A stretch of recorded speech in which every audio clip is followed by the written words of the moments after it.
It's about 6 in the morning, and all these people are waiting for a chance at a job. But Matsusu knows he's unlikely to get one.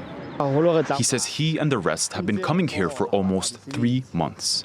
Matsusu used to be employed as a textile worker, but textile production, Lesotho's largest export, has been derailed since US President Donald Trump began waging his tariff war. It doesn't sit well with me that we come here but our lives are tough.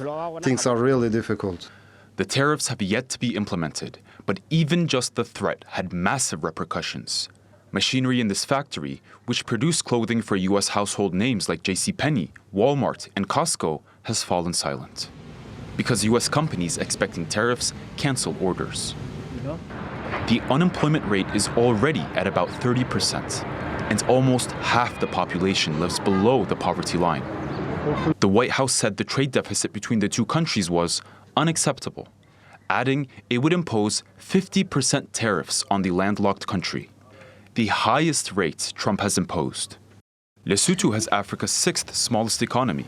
The US is the world's largest. The trade deficit that exists between Lesotho and the US is a natural trade deficit that can happen when you have this type of disparities between two economies.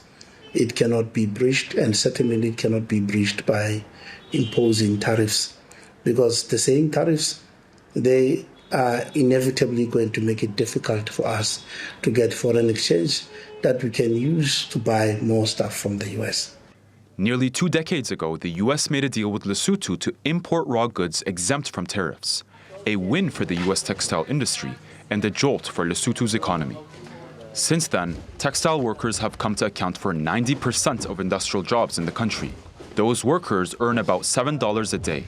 That's enough to rent a modest home, buy groceries, send the kids to school, maybe pay for a few taxi fares and go for a night out at the end of the week. All of which promotes currency circulation and an increase in general cash stock. Now I don't have it. It's now the end of the month, and I am just here at home and there is no income coming in. It's all quiet.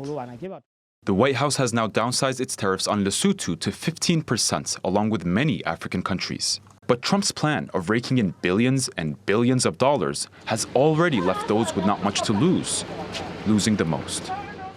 Yunus Demiroglu, TRT World.